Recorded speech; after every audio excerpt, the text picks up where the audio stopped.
All right, so this video is to introduce section 1.4 of the pre-calculus textbook, where we're basically going to talk about arithmetic with functions. So please pause, copy this out, and then press play, and I'll work through it. All right, so what we're going to do is we're going to take two functions, and we're going to learn how to add, subtract, multiply, divide, and compose them, okay? This open circle between two functions means the composition of the two functions. So in this example, I have two functions. F of x equals x plus 1 over x squared. G of x equals the square root of x plus 1, okay? And a lot of this is going to be very basic and follow your nose, all right? So if I ask for the new function, which I'll call f plus g, what that means is I'm going to take f of x and add it to g of x, unsurprisingly, okay? And what that means is, well, I know exactly what f of x is. It's the rule x plus 1 over x squared. And I know exactly what g of x is. It's the rule, the square root of x plus 1, okay? Now, if I see any algebraic way of simplifying that, I'll do so, but I don't really see anything to simplify here. Sure, I could get a common denominator, but I don't think that makes it any prettier, okay? So there's my new function, f plus g of x. Similarly with subtraction, with one small caveat to be careful about, the new function f minus g is determined by taking the function f of x and subtracting the function g of x. Function f of x, we know, it's x plus 1 over x squared.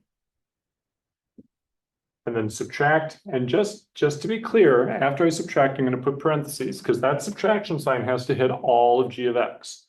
Now, g of x happens to be the square root of x plus 1. And I look and I realize, okay, the parentheses weren't really doing anything. If it had just been x plus 1, I could have pushed the subtraction sign through, but that square root blocks pushing that negative sign through. So I don't think the parentheses are doing anything here. So I can just erase it. And here's my new function, f minus g. All right. Similarly with multiplication, the new function f times g is the function f of x times the function g of x. So I can replace f of x with what I'm told it equals, x plus 1 over x squared, multiplied by g of x. And now I see that there probably is some simplification I can do. I've got the square root over 1, and I can easily multiply two fractions together. So that would give me x plus 1 times the square root of x plus 1, all over x squared times 1. And if you note, I've got x plus 1 to the first times x plus 1 to the 1/2. So I've got the same base raised to different powers.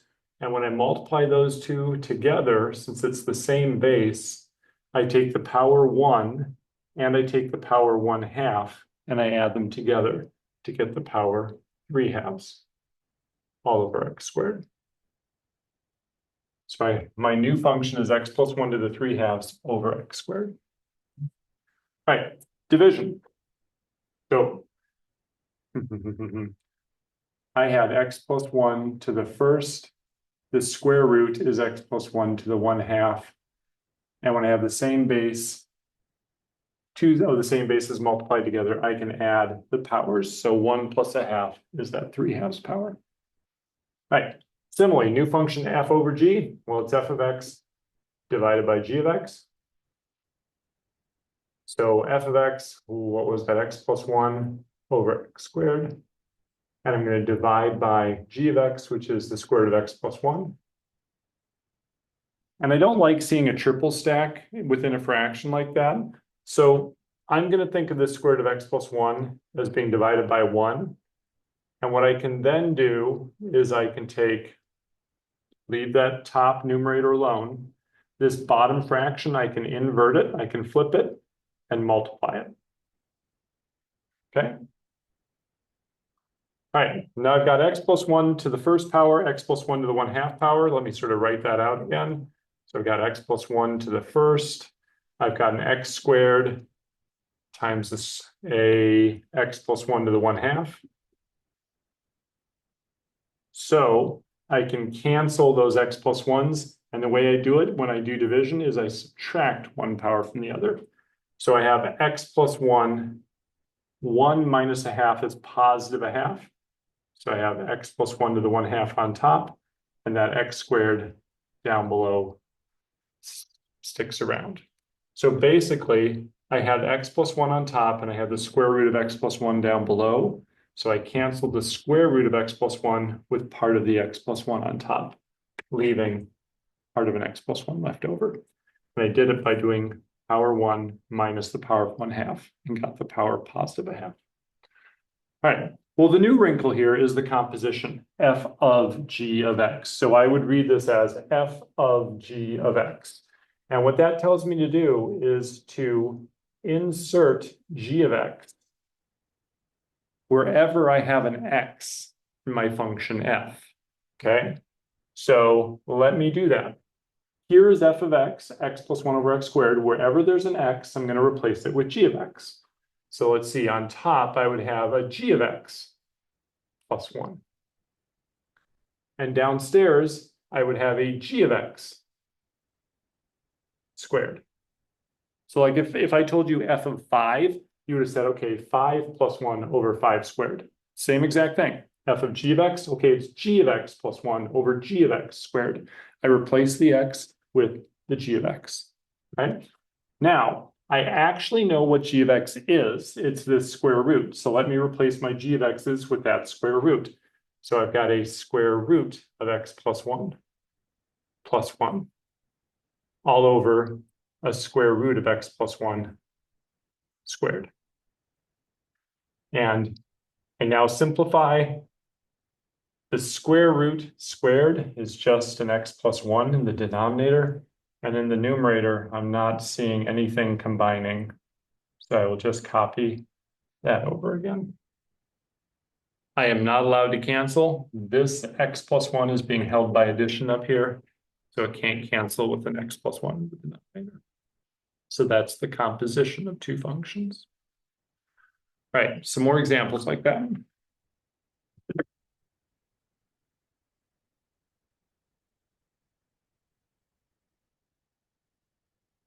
Okay, so I'm just going to focus on composition now. So again, please pause, copy this out, and then press play.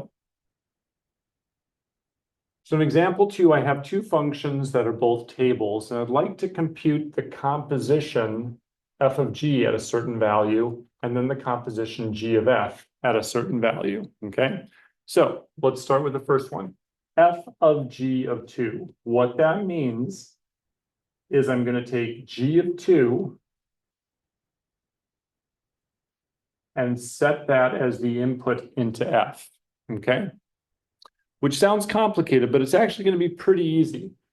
Let's first calculate what g of 2 is. When the input is x equals 2, the output for g is also 2. So it looks like g of 2 is simply the number 2. Okay? Then I'm being asked, well, what's f evaluated at 2? Well, the table will tell me when the input is 2 in the function f, the output is 9. So f of g evaluated at 2 is equal to 9. Well, let's flip them. Let's do a g of f at evaluated at 3. So this says, okay, g is my big function. I'm first going to have f of 3 be the input to g. Okay, well, let's calculate f of 3 first. When I plug x equals 3 in to f, the output is 5. So f of 3 is simply a 5. So 5 is the input I now give to g. So over here on my g table, when the input is 5, the output is 8. So I'm basically just dropping this input into one function. It spits out an output, which I immediately plug into my second function, okay? And I work my way from the function on the right to the function on the left, which is opposite of everything. All right, well, let's play the same game with graphs now. And, you know, my hash marks might not be the best for you, but I'll tell you what I was intending at least. So let's look at f of g evaluated at 2. That says, all right, plug 2 into g first. All right, so here's g. If I plug 2 in, I get an output of 3. So g of 2 is equal to 3. All right, well, now I'm being told to take 3 and plug it into f. So when I plug 3 into f, I intended my output to be -2. The hash marks could have made that a little tricky to see. All right, well, let's calculate g of f of 1 then. That says g is your big final function. Let's calculate f of 1 first. All right, so let's give 1 to the function f. So when I give 1 to f, it looks like my y value is 0. Stay on the x-axis. So f of 1 is equal to 0. Well, and then being asked, we'll plug 0 into g. So if I plug 0 into g, it looks like my output is 3. Okay. All right, let me do one last one, just symbolic. Boom, boom, boom. Hope that doesn't make you seasick.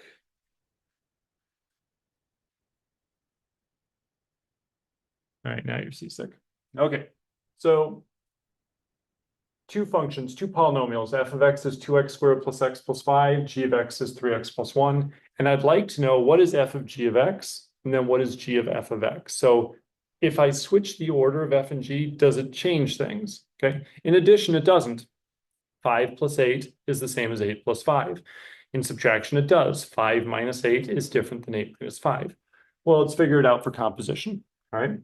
So f of g of x. Well, what that means is I'm going to have g of x plugged in as the input of f. So I'm going to take my function f, and everywhere I see an x, I'm going to replace it with g of x. So this is going to be 2 g of x squared plus g of x plus 5. So I replaced all the x's in f with g of x. So I'm kind of doing it, it'll feel slightly backward than when I actually gave you a number to plug in on the last two examples, right? And I think this is just notationally cleaner. It's easier to replace the x's with the g of x, okay? So there's f of g of x. And now I know what g of x is equal to, so let me plug in g of x. G of x is 3x plus 1. So wherever there's a g of x, I'm going to replace it with 3x plus 1. And now I'm just going to simplify, okay? And it looks like I could FOIL that thing out and just mush it all together. I'm going to do a little scratch work for that. 3x plus 1 squared to give me a 9x squared plus a 6x plus 1. And when I multiply everything there by 2, I think I get an 18x squared, a 12x, and a 2. Then there's a plus a 3x, plus a 1, and plus a 5. Parentheses here weren't doing anything because it was addition. But now it looks like I can gather some terms. So I think I've got an 18x squared. I've got a 12x and a 3x. That's a 15x. And then I've got a 2, a 1, and a 5. I think that adds up to an 8. And Lord knows if that factors, but I'm just going to say, you know what?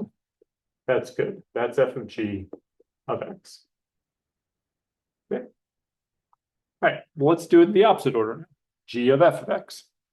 So this is asking me to take g as my big function, and f of x becomes the input for g. So I'm going to take g, and wherever I see an x, I'm going to replace it with my new input, f of x. So g was 3x plus 1, and I replaced the x with f of x, right? And I know exactly what f of x is. F of x is this function 2x squared plus x plus 5. Right, so there's the 3 times the f of x plus 1. And now to simplify, let's just run the 3 through and gather like terms.